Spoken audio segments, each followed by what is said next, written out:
Welcome to Ladies Talking Leafs. I'm Chris. And I'm Sil. And October is basically done, and the Leafs had a pretty good road trip going 3-1-1, and we'll talk about that. But first, we want to welcome our new followers to Facebook and our YouTube channel. Yes, so welcome to our Facebook page, Sharon Delorme, Chrissy Daly, and Mario Vieira. Thank you for following us. And for our YouTube, we have a lot of new subscribers to our channel, which is great. So we have Jonathan Broughton, Mark Bell, Paul Aloysius. I hope I said that right. Norm Rosalind, Jeremy Landry, Karen Deep Sandu, and Perry Hellion. Yeah, so it's great. Thank you so much. Thank you for subscribing to our YouTube channel. And for anyone who hasn't yet subscribed, you'll want to do that soon. Our handle for all of our social media channels, X, Instagram, Facebook, and Threads is at LTL1917. And as always, we post a lot of great league content. But in a few weeks, we'll be coming to you from the NHL Global Series in Stockholm, Sweden. So that's going to be from November 15th to the 19th. So be sure to follow us, and you will keep up to date on everything Leafs. And we also want to thank Adam Kelly, the Associate Manager at Corporate Sales for Yeti Canada, for sending us these beautiful Yeti tumblers. Yay. Thank you very much, Adam. Yeah. And before we get into the show, we are excited to announce a new partnership with Bet Online. You can find all the latest NHL game day bets as well as props and futures. Currently, Bet Online has the Leafs at plus 950 to win the Stanley Cup. Yeah, so the last of the major pro sports leagues kicks off this week, and Bet Online is your top spot for all your NBA action this season. With the NHL, MLB, postseason, NFL, and college football in full swing, Bet Online is your number one source for wagering, news, odds, trends, and predictions. Yes, get everything NBA and, of course, NHL at your fingertips with both the desktop and mobile access for every sport anytime. Head to Bet Online today to get in on the action. And don't forget to use promo code BELIEVE, that's BLEAV, to receive your 50% welcome bonus on your first deposit. Bet Online is where the game starts. So please gamble responsibly. If you or someone you know needs support or advice, reach out to Connex Ontario or an organization near you. Place your limits and stay within it. And now it's time to get into the show, and we're going to start off with the good, the bad, and the ugly. And then we're going to run the Ladies Talking Leafs highlight reel. And for a third period segment, our Ladies Talking Leafs insider Mike Augello joins us once again to talk about the Leafs' start to the season. So without any further ado, let's talk Leafs. Okay, the good, the bad, and the ugly. Yes, so my good this week is John Tavares, captain consistency. So yeah, he's had a great start to the season, and I think a lot of William Nylander's success is coming from our captain, John Tavares. So, because on the draw, on taking face-off win percentage, he's at 63.2% now, which is third in the NHL. So if you win the face-off, you have the puck, and that helps everybody on the ice. So yeah. So he had a 7-point streak going, but that ended last night in Nashville. So, but still, obviously it's great. And then with his goal versus the Stars, that moved him into the top 30 all-time goal scoring. And he passed former Leafs center and alumni, Bill Derlago, Billy D. I remember that. That was a huge combination with Rick Vive and Bill Derlago there. So they used to have pairings there too, back in the 80s. Right? They used to have pairs, but yeah, so that's great. So, and one thing I was reading an article from The Athletic, and I like his comment because everybody keeps saying how he's slowing down and you know, the contract, we all knew it wasn't gonna, like, towards the end of it, it wasn't gonna be as good, but I mean, he seems to be doing just fine. And what he said was he wants to be as effective as he was at any point in his career, which goes back to the captain consistency. So the game has changed and evolved, and he wants to go out there and still make a difference in the game in a lot of different ways. So he's always looking to change up his game a little bit or improve in different areas. One thing he worked on with the Leafs skating coach and is obviously to stay a little bit quicker. And he's noticed just that little fraction. He was saying how it's a fraction of a difference for him. So with younger guys like Knies and even Matthews and Marner, they're gonna see, let's say, bigger strides because obviously they're younger and they still have room to grow a lot. Whereas he's already gone past that point, being a little bit older, and he's learning new things into his game. So that's how he's approaching it, which I thought was kind of cool. So yeah, well, John Tavares, that's my good. What I love about him is that he knows what he is. Like, he knows what his strengths are, and he is, he's working on those things, and he's also working to improve his skating, which is, says something. He is so meticulous and careful with what he puts into his body and how he treats his body. But that's what I think that is the best about him. He's so consistent because he doesn't try to, be more than what he is. And he just focuses on the things that he does well. And he continues to be consistently good at those things. So, he actually, as our team leader, captain, the young guys can learn a lot, from him in how seriously he takes his craft and his longevity. So, sure. They said that actually, in the article as well, just before the season started, it was like the night before, opening night. And he was the last one off the ice with Fraser Minton and Matthew Knies. He stayed out there and he worked with them. And, because he wants to, it's that evolution of the game, seeing that next players coming into the game, and he's learning from them too. He just keeps adding and fine tuning his game, taking care of his body, like you're saying. So it's just great that he, for a captain, he doesn't get talked about enough for a Leaf captain. I don't think as previous captains who, I agree. But, all right. So for my good, I picked Morgan Rielly. So for however slow his start was last season, and then of course with the injury, he basically has, with the heroics he had in the playoffs, has kind of just continued from there and has had an amazing start to the season. Even despite, the demotion, if you want to call it that, to the second power play, he's taken all of that in stride, and he has started off the season at a 7-point clip so far, 2 goals, 5 assists. One of those goals came on the second power play unit as a power play goal as well. And he's just been so good. Again, now with all the defensemen going down, his minutes are climbing up again. He is definitely the backbone of our D, and he still is, regardless of whether Klingberg, has been brought on for certain specific things. He is still the go-to, and he is like the mirror of John Tavares on the defense, if you want to look at it that way. Yeah, no, Morgan Rielly is captain-like material. He's the longest serving Leaf, and he's been on a heater lately. He's, it's unbelievable how he's skating. Maybe he's getting it from his fiance. What's her name? I'm forgetting her name already.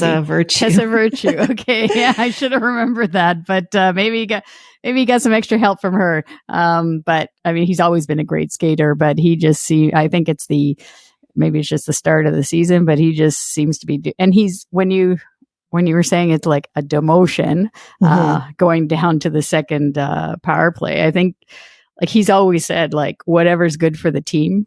Like, he said that, I think, just before the playoffs last year. Like, he's a team guy, and whatever's good for the team is good for him. And he just does his job out there. And he's been, like, from the from the playoffs last year. He's just picked right up from that because he was on fire last year during the playoffs too. And we definitely need him now.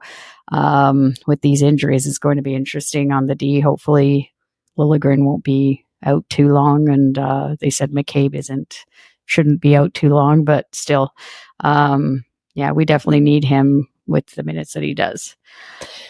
Okay. So let's move to the bad. Okay. I think we share the same bad here. Yeah. So the bad is the penalty kill. It is early, but I mean, after Saturday night's game, we dropped to 19th in the league on the PK. Last season overall, and again, it's a small sample size, but last season we were 12th. So when you look at that, we're probably going to be in around the same. But I don't know. We've lost a lot of penalty killers that we had from last season, like Kerfoot and Sam Lafferty, who was a victim of the cap. We probably would have. And Justin Hall. Yes. I was saving that for you. Justin Hall. Yep. Yeah. So whatever warts he had, he was definitely a good penalty killer. Yeah. And Zach Aston Reese had some time on there. So Keith said, like, when the media was asking him, he said it's going to take some time. That's all he said to it. But I don't know. I guess I was looking into it a little bit more, and the main defense pairings has been like Brody and Giordano on the PK. And we know Matthews and Marner, I guess it's just a start to that, trying that out to give Matthews some time. But I think, actually, I was looking on naturalstattrick.com, and I think the issue with has come like I'll go back to last night. First of all, Matthew Knies was on for both of the power play, the penalty kill goals last night. I don't know do you think it's a good idea to have Matthew Knies as on the PK right now? Well, I mean, I don't know. He's generally pretty decent defensively. I think that is something they obviously want him to grow into. And when you've got a rookie like that, he's going to make some mistakes. But from what I've seen of him so far in the small sample we've seen over the playoffs and now, he doesn't tend to make the same mistakes twice. So I think that, like Keith said, if with regards to especially, a kid like Knies, definitely it's a work in progress, and it's actually good for him to make mistakes. I mean, it's not great on the score sheet, but there's video, there's stuff to work on with him if he makes errors, right? Yeah. So obviously that's something they want him to grow into, because his game is well suited towards that type of role, right? And they've lost a lot of key guys, especially in that bottom six, which is where he's now playing, that can fulfill that, right? Yeah. So I'm just thinking that they could put Yarncroke more so than. Well, I mean, Yarncroke has penalty killed, but not as much, I guess. Yeah, the minutes aren't there. That's what I was looking at. And then I also think part of the problem right now is that David Kampf is not doing well on the draw. He hasn't been as good this year with regards to that. And normally he's a real stalwart there on the dot. Right now he's only at 41.7%. Yeah, which I don't think we've never seen him that low. No. Last year, again, because that's a small sample size, but for the whole season last year, he was at 51%. Yeah. So that's huge. So that's our bad, hopefully, Dean Chenoweth. Hopefully I pronounced that right. Our assistant coach, and Mike Van Ryn, who's the in charge of the defense. Hopefully they can get this working right, but then it's going to be tough with these injuries on defense too. So we're going to see what happens there.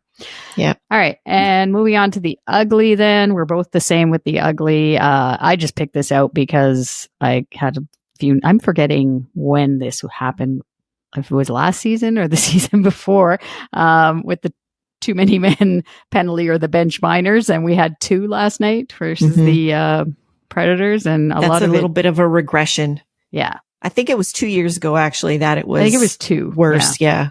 Yeah. So we just don't want it to come back, basically. So that's why we're highlighting it as the ugly for now. So yeah. So anyways, let's go on to the positive now. And we're going to roll the Ladies Talking Leafs highlight reel. All right. So coming in at number 3, the aforementioned Matthew Knies, but we are actually going to highlight a good thing that he did. And this was his first NHL regular season goal versus the Lightning. What a snipe. He tends to really like to play against these guys. Yeah. So Max Domi was speeding down the right side, got the pass, cross ice over to Knies, who just ripped it past Tampa goaltender Jonas Johansson. So, yes, it was a beautiful goal. A couple of really nice connections between those two. And because of that, that line has basically stayed since that game. But it was, definitely a beautiful goal and, he just well deserved. Yeah. It was his first of 2 on the night as well, sort of thing. So he scored the, game tying goal as well. So yeah, no, it was good to finally see some chemistry. I'm sure Sheldon Keefe was happy with that, with Max Domi and Matthew Knies as a pairing for a third line. And yeah, let's hope that it, very quietly, Max Domi has a 4-game point streak going. So we'll, hopefully it just continues like that. Yeah. All right. So going on to number 2 is William Nylander. We haven't talked that much about Willie. We will eventually. We're saving that for Mike for our third period segment. But yeah, he's also definitely on a heater. He's got an 8-game point streak going, and we picked his goal versus the Capitals, which made it 3-0 in the second period of that game. I couldn't believe, like, Matthews sent a very long stretch pass down the ice, and Willie was already just motoring down the wing, and he drove himself towards the net and got the puck past Darcy Kemper of the Capitals. So yeah, that was a great goal. I just loved the power that I saw in like he was holding off the Capitals player, and he was not going to be denied driving to the net. So no, yeah. No, he's definitely been showing that he's worth some dollars. Yeah. We won't get into the dollars part. We're going to into that too much. We're going to enjoy his play right now. That's right. Yeah. And of course, coming in at number 1 is Morgan Rielly versus the Dallas Stars. So Rielly finished off a beautiful goal that was set up by Willie Nylander, of course. It was Rielly's second goal in as many games, and with the Leafs down to 5D for basically the whole game, he played over 26 minutes versus the Stars and versus Nashville. He played over 27 minutes. And for that, he is deserving of the top spot in our highlight reel. Yeah, he's like we said, he has basically, picked up right where he left off in the playoffs, and he is, getting himself in some good spots, and he's taking the shots, which is good to see. Yeah.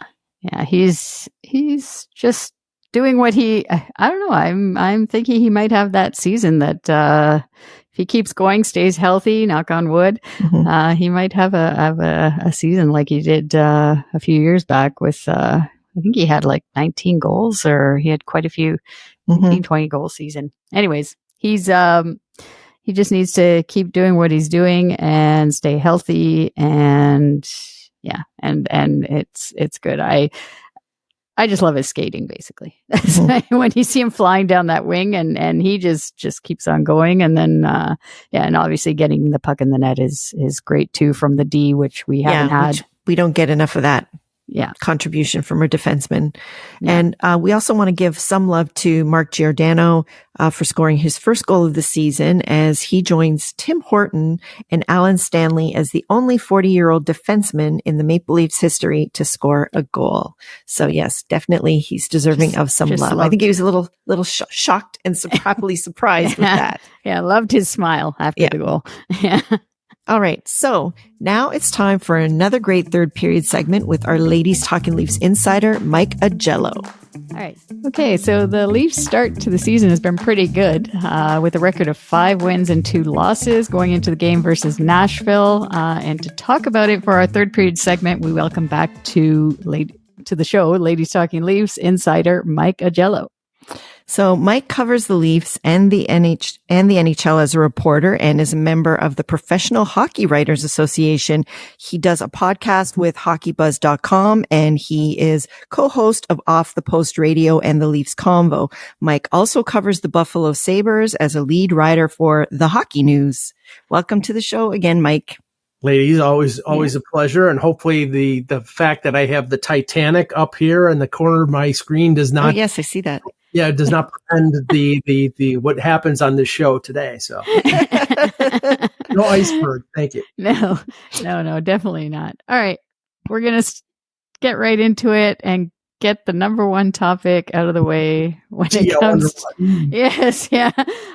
So we want to know what Mike thinks about William Nylander's start to the season and how it affects the contract negotiations, if at all. So what do you think about Willie there, Mike? We know you're a big fan of his. Well, okay. The funny thing is I'm a big fan of his talent. Yeah. And I'm a big fan of when he plays up to his abilities, which are ample. I mean, I've watched William Nylander since 2015 when he started when he came over from Sweden with the Marlies and covered the Marlies and covered the Leafs. I gotta admit though, he's at another level right now. Yeah, I came up with this little game, like Dr. Jekyll and Mr. Hyde. It's Dr. Nylander and Mr. Willie. Yeah. And Dr. Nylander is the great one. Is the one who's he's curing the sick. He's laying hands on, but Mr. Willie is, like Mr. Hyde.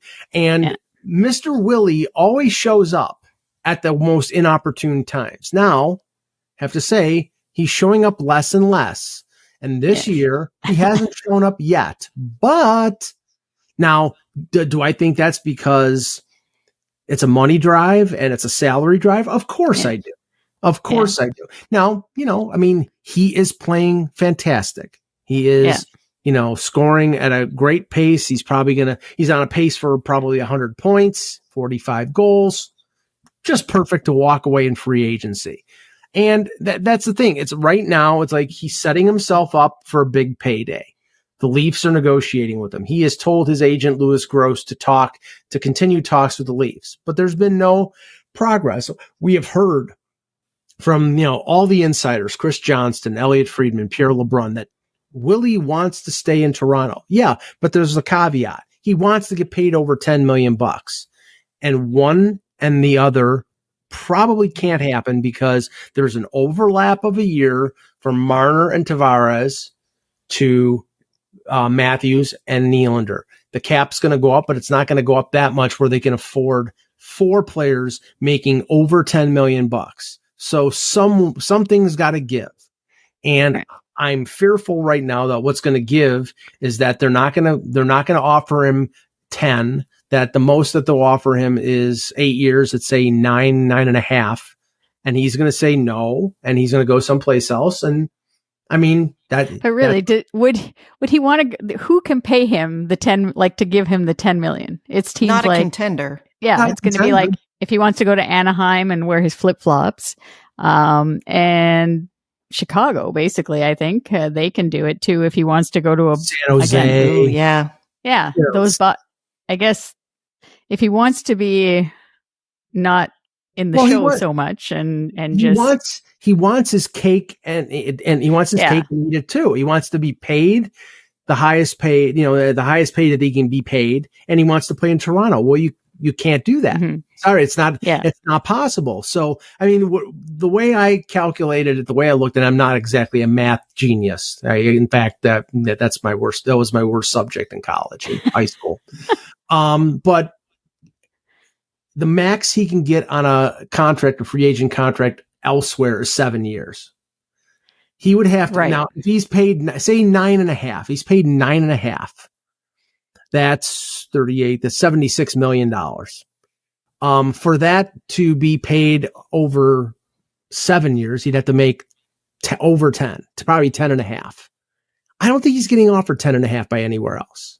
So, but it's the benchmark. I think he wants to hit the 10. Well, you're not going to hit the 10. You may hit 10 on AAV, like in the first 6 years of the deal, but they can't afford to pay him $10 million. Yeah. So, I mean, that's where they are right now. If he keeps pouring on the goals, it's going to get tougher and tougher. I don't think he's going to get traded. I think the opportunity to trade him was in the summer.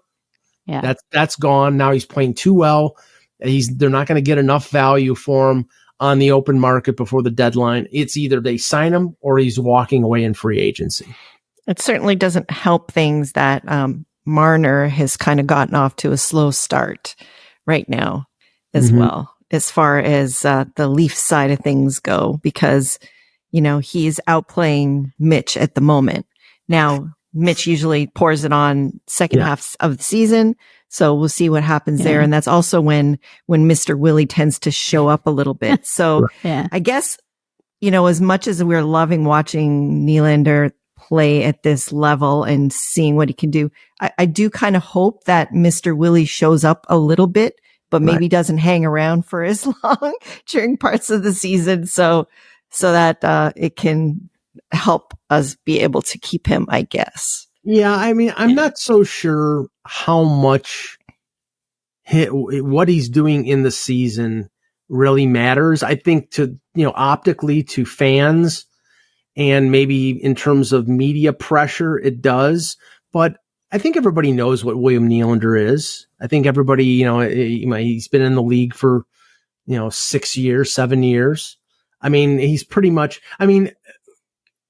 teams out there who are willing to sign him in free agency next summer, it's sort of like Phil Kessel. He's not a cornerstone player. He is not he's a member of the core group here because he is a top of the line complementary player, but he's not a number one center. They tried him as a number 3 center and he couldn't even play that during the preseason. He's a second line or a first line winger and he's one of the best in the league. But Mikko Rantanen's making $9.5 million. Mark Stone is making $9.5 million. What have both of those guys done? They've won Stanley Cups. William Nylander has not won a Stanley Cup, and he's a really good player, but I think the benchmark on him is it starts with a 9. It's not an 8-figure deal, and if he's pushing for 9 figures, I think he's going to get it someplace else. I guess the only one that's making 10 is Panarin, right? The Rangers. McCain was $10 million before his contract. And even with Panarin, we're seeing that he's not really worth that, right? No, and he's the only one I believe that is a winger that is making over 10. Kaprizov is making 9.5, or 9.75. Right. Yeah, the ones that are making the big money are the centers: McKinnon, McDavid, Matthews, Kopitar. I mean, centers rule. Centers and top pair defensemen. If Nylander wants to make $10 million, then learn how to play up the middle. But well, and again, like that was the talk of training camp, right? But they moved off that awfully quick, as well, right? So obviously, we see where his skills are. Well, and I think they moved off of it because, and it's preseason, so it didn't really matter that much. But on a couple defensive plays, he was out of position or he was behind the play. He's just not he grew up as a center. His dad was a center. Yeah. But he's not, he's not an NHL center. He is a top flight scoring winger. And there's nothing wrong with that, but you're not going to get paid top flight money being a top flight winger. Yeah. All right. So let's move on to the goaltending now. So Joseph Woll has been great in the 4 games he's played with a .961 save percentage. On the other side of the coin, Ilya Samsonov, not so great at .831 before the game versus Nashville. So do you think there's a bit of a goalie controversy brewing here? I mean, it is supposed to be a tandem situation, and Samsonov was supposed to be our 1A. And also, what about Samsonov's comments that he wasn't feeling that great about himself? Do you think that the Leafs' decision to kind of, throw him back in and have him play his way through it is the best way to get his confidence back and feeling good again? Well, I'll let you know Sunday after this game, because if he, we'll use the word marred instead of the word that he used, then obviously the onus is going to swing right back on Joseph. Well, I mean, right now, granted, it's 7 games into the season. Joseph Walls played great in 3 of the 4. And I don't think he played badly against Chicago. His defense gave up a shorthanded breakaway and a breakaway to Corey Perry, and I think it was a shorthanded 2-on-1. So he really wasn't bad in that game.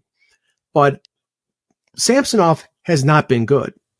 He was not good against Montreal. He was okay against Minnesota. He gave up 2 long goals against Florida, and then he gave up 3 goals on 4 shots against Tampa.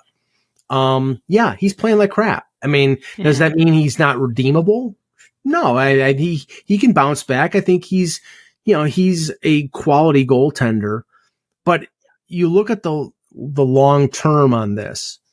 Joseph Wall's got 1 more year left on a contract at league minimum, $775,000. And you can thank Kyle Dubas for signing him to that 3-year extension. And if he turns out to be the number 1 and they let Samsonov walk in free agency after this year, then you're probably signing a backup pretty cheap and you're spending very little money on your goaltending for 1 year before you have to make a decision. And I think he's an RFA after that. So they still have some control over him. I'm not jumping to conclusions, but I've liked Wall as a long-term prospect for a couple years. It was always injury. It wasn't ability. It was availability.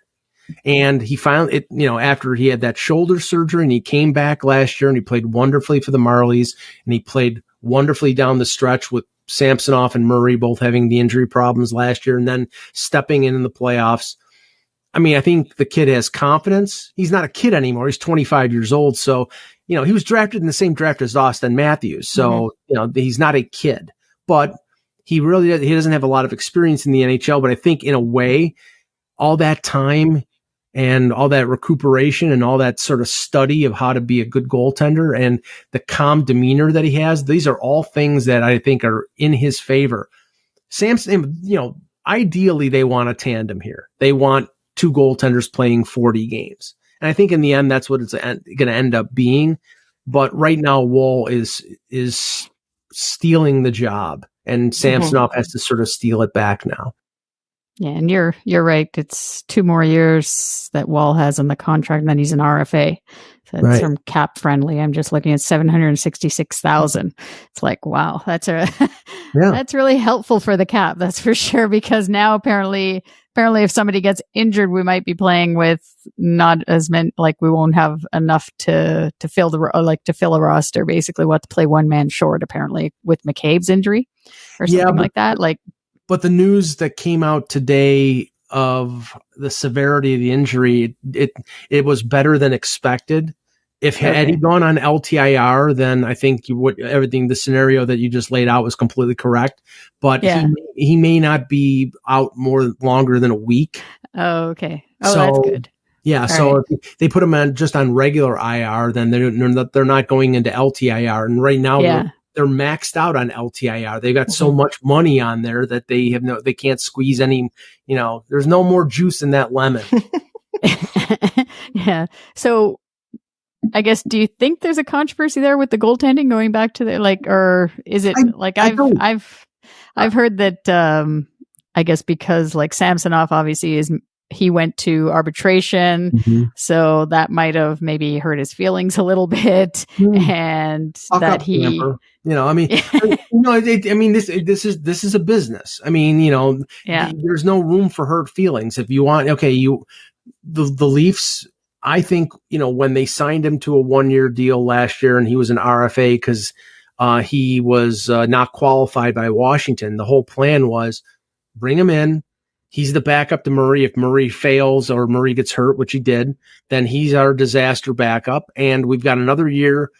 If he has a good year, we go to arbitration, which they did, and then we see what he does. And if he plays great, then we can revisit signing him to a long-term contract. There's no way with all the players that they have to sign over the next couple of years, namely the core 4, that they were going to sign Samsonov to a long-term extension. They were going to play this out. And that's why, he's going to have to bounce back pretty quickly to get his numbers to a position where the Leafs are going to be, oh yeah, we got to sign this guy. Offering, they like him. They think he's a good guy. They think he's a pretty decent goaltender. But the prospect of having Wall as the guy who takes over the job next year at less than $1 million, and then you going out and signing maybe a backup for a couple million, and you're spending less than $3 million on your starting tandem.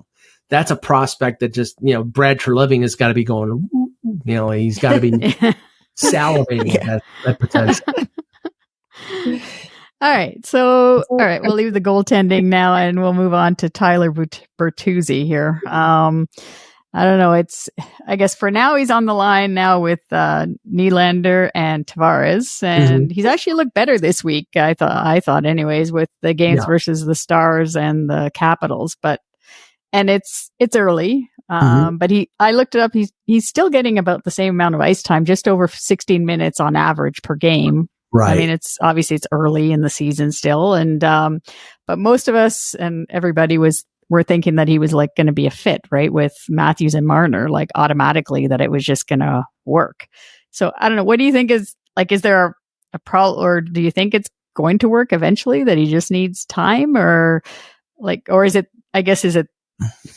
maybe because the adjustment factor, let's just say, like with playing with star players like Matthews and Marner, they're saying like there's tendencies and you kind of the guy on the left side, like Michael Bunting and Zach Hyman, they fit in just fine. Like it seemed quite quickly, but is there something, do you think it's going to work out eventually, or? I think that him playing with Tavares and Nylander is a better fit. I mean, if you look at the history, and you just mentioned the two most successful guys, and Järnkrok is not a bad fit as well. The players that have fit on the left side with Matthews and Marner are complementary guys. Michael Bunting is not like a superstar player. He goes in the corners. He was a pain in the ass. He got the puck. He dug it out and he got it to the talented guys. Bertuzzi, there's one puck. Marner is passing it to Matthews, and Matthews is shooting it. And, Bertuzzi is a guy who also needs the puck. And with Tavares and Nylander, I think he'll get it every once in a while, probably more than he would get it with Matthews and Marner. And that's not to say that Matthews and Marner are selfish. No, they're just two of the best players in the league, so they need the puck. So it was worth taking a look and seeing if it would work out. I don't think it really did in, the 5 or 6 games that they tried it. Now they've moved him onto the second line. This is not a Nick Ritchie situation where all of a sudden he's going to end up in the Marlies. He's a good he's a good player. I just think he needs to find the right complement, and I think Tavares and Nylander is probably a better fit for Bertuzzi. Sheldon Keefe said that he played his best game in Dallas. So that's encouraging. So and honestly, I think if right now Järnkrok is a good sort of standby, dependable veteran that you could plug in with Matthews and Marner, and it works. I think there's a better chance that by halfway mark of the season, either Max Domi, who sort of is like Bunting, he's a pain in the butt. He's a good playmaker. His problem is defensively, he's not very good. Or Matthew Knies. And I don't know if they want to give Knies that much ice time that quickly, but he has really, you've seen flashes of what he could be. And I can just imagine what he could be playing on that line with Matthews and Marner. Well, that kind of brings us to our next question, because finally Keefe found some chemistry for the third line with Knies, Kempf, and Domi. But the fourth line is still kind of a work in progress. So, do you think they're going to call up somebody like Bobby McMahon or Alex Steves, or who do you think would be a fit there on the fourth line to give it a little bit more of an identity? Like, we know Nick Robertson is actually lighting it up and doing really well in the AHL right now, but he's not a fourth line guy. No. So, but he is tied for the lead with 6 points in 5 games with the Marlies. So that's good, but he's not really a fit in that fourth line role. My issue right now with the fourth line is that Ryan Reeves is a boat anchor. I was going to say that. It's like how we, I think we all foresaw this when they signed him. Okay, there's rightful criticism of that signing, but I said it's bearable. They can, if it's that big of an issue, they can send him down to the Marlies and bury almost all of that 1.35. I think it's 1.35 million. But it hasn't gotten to that point now. No, they want him around. They like him as as a character guy. They want him as a sort of nuclear missile and, break glass in case, if somebody tries to take a run at Marner or something like that, then, here, what are you going to have for lunch? How about 2 knuckle sandwiches from Ryan Reeves? But, I don't know how long they can get away with that. I don't know how, because the fourth line really with him on there is, it's sort of, it's a liability. Noah Gregor is a fine depth forward. He's speedy. He's never, he's sort of like Zach Aston Reese. He's not a great finisher. He'll probably end up scoring 10 goals. He scored the first goal of the year now, for the Leafs. Now, probably the second one will be probably at the 40 game mark. I like Pontus Holmberg. I think he's got potential, and he played well in a fourth line role last year. The name you mentioned, Bobby McMahon, is somebody that I was shocked that he got through waivers. It was really surprising.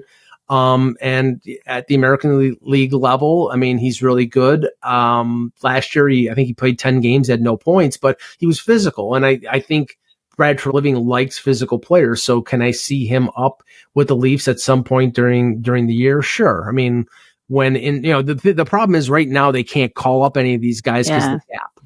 But when somebody gets injured, if somebody in the top 9 gets injured, Nick Robertson probably is going to get the call up. But I am hopeful that they keep him down with the Marlies for 30 to 40 games and just let him play, let him score, let him stay healthy. He's making a lot of progress. I think he's improving his value, whether it's to the Leafs or to somebody else. I think the Leafs still envision him as a player at the NHL level. It's just he's got to stay healthy. But this fourth line really, when we get to the playoffs, I just don't know. Do you foresee Ryan Reeves in this lineup when the playoffs come around? I don't. Yeah. Maybe, I don't know. Depending on the game, obviously the type of right. Game that it is, but. If you're playing Matthew Tkachuk and you want somebody to go out and beat the crap out of him, sure. But that doesn't happen. That doesn't happen anymore. Yeah. Yeah. No. And I guess you can't send him down, obviously, to the Marlies, right? Like that doesn't make, this is a dumb question. I'm not sure though. By sending the player down, that doesn't remove him from the cap, right? Like to say that if he passes through waivers, which he probably would, because nobody would want to pick up his $3 million or the cap hits 1.35. It's the max that you can bury in the AHL is I think 1.25 or 1.125. So you can bury most of that contract. But the problem is the player, I don't think Ryan Reeves will be very pleased that he's getting sent down to the mark.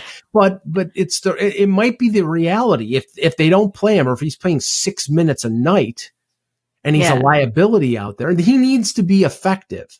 Yeah. And because in the playoffs, like you're saying, like the fourth line is supposed to be an energy line, right? Like you need that energy line, not necessarily with the fists and the fighting, but just getting in there and mucking it up in the corners, getting the puck out, causing some scrambles in front of the net so that you get it going, sort of thing for the rest of the guys for the next shift to come on and pick up on that. Right. And I don't know that, like you're saying, Ryan Reeves, like he just doesn't have that, like obviously the speed too. And not, I don't know. It doesn't seem, honestly, great.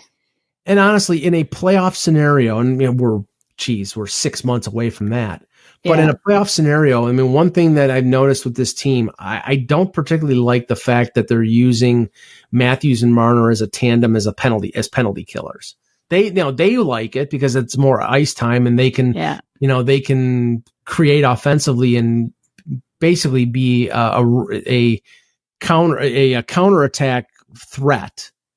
But do you really want Austin Matthews blocking shots in a playoff scenario? Yeah, but he blocks a lot of shots anyways. Yeah. Even last year, he blocked a lot of shots. I don't know. Personally, I look forward to penalty kills now, actually. Because I love watching them on there together.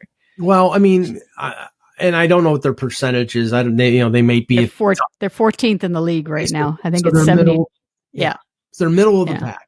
You know, they lost Kerfoot. They lost two or three. You know, Achari was a penalty killer. O'Reilly at the end of the year was a penalty killer. So they lost a lot of quality guys in terms of the PK. And I have a feeling in a playoff scenario that third forward on that fourth line is going to be a guy who's a defensive guy, killing penalties. I mean, right now it's Marner and Yarncroke and Matthews, and you know, they're mixing in other people here, and they're using Matthew Knies. I don't know about that. I mean, you know, he on one of the power play goals, it was early on, I think it may have been against Chicago. He was out of position. You know, it's a learning process, but I just think it's a luxury that you may not be able to afford to have Ryan Reeves in your lineup when it comes to down at the end of the season.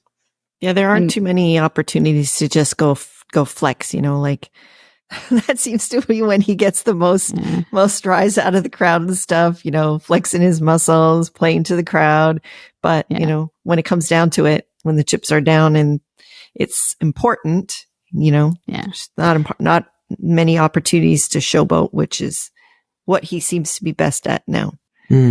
One last question, actually, just about the ice time, like you were saying with Matthews and Marner being on the PK, like they're apparently like, I don't know if they're still the top two in the NHL, like in terms of ice time, getting time on ice. Like, you know, with Keefe still seems dependent on those two players and the four players when it comes, like now that he's found this third line, I guess it's slowly changing where he's giving Domi and Knies some extra ice time. But like, the fact that they're getting that penalty killing, like, do you think is there a concern, I guess, where Matthews and Marner, like, you don't want them getting burnt out, obviously, before the playoffs, right? Like, you need to manage that a little bit better, don't you think? Yeah. I mean, top ice time, 5-on-5, top power play, and now second or top PK, it's too much. Yeah.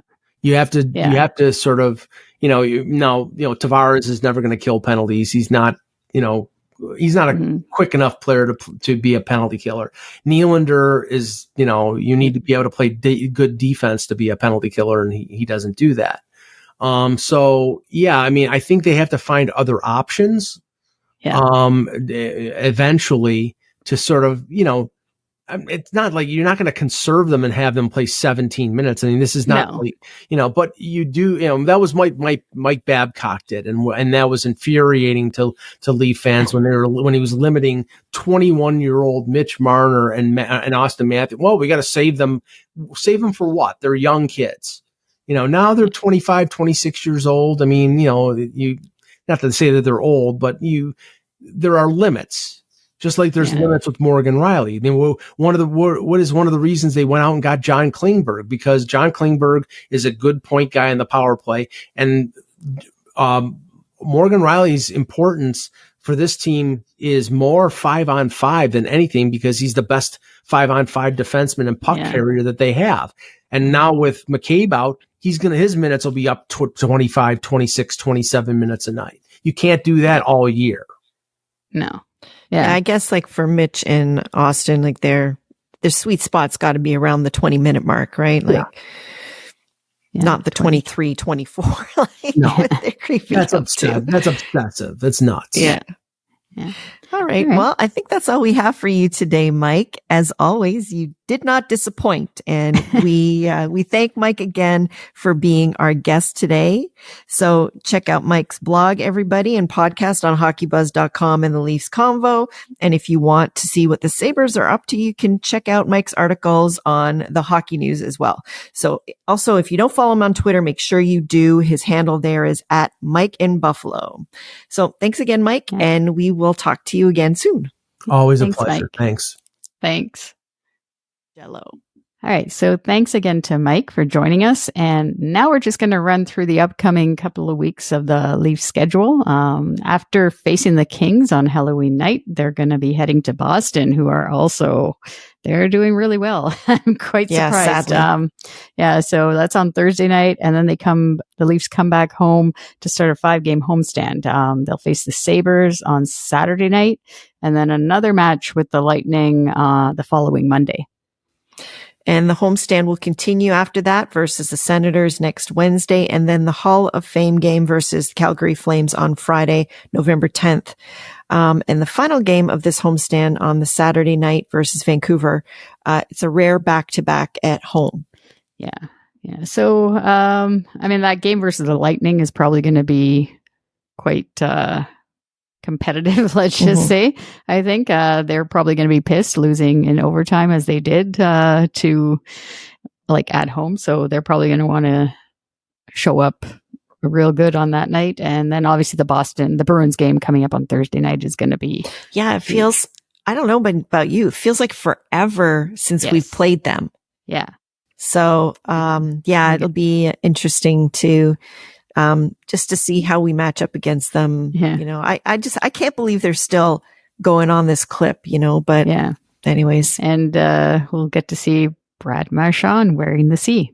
Mm-hmm. So that'll be, can't wait. Hopefully he won't, or I don't really care personally, but, if he'll have any antics, should see. I don't know. Mm-hmm. As a captain, if he's still doing that kind of stuff, we'll see what happens. And then the Hall of Fame game is always special because you always have the, alumni and I guess players that are in the history of the league basically attending that game. So that's going to be great as well.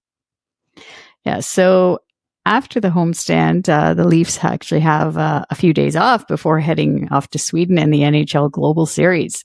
And we're going to be there too. So don't forget to hit that subscribe and follow button wherever you listen to our show and on social media, YouTube, X, formerly Twitter, Instagram, Facebook, and Threads. Our handle is at LTL1917, and you won't miss any of our road trip reports from Sweden. Also, a reminder to be sure to leave us a rating or a review and let us know what you think of the show. It's easy on Apple and Spotify, and it's important for our show to get more exposure as a source for Leafs content. And we thank you for taking the time. And another way to help us out is by visiting our Ko-fi page at Ko-fi.com. You can follow us there, and if you choose to, you can support us by buying us a coffee. Any donation goes towards helping us produce the show and making it even better for you. So you can find the link to our Ko-fi page on our show notes or in any of our social media profile pages. Yeah, and thank you to our healthcare workers and first responders for everything that they do. We thank you as always for listening and watching Ladies Talkin' Leafs presented by Bet Online. So till next time, go Leafs, go. Leafs, go.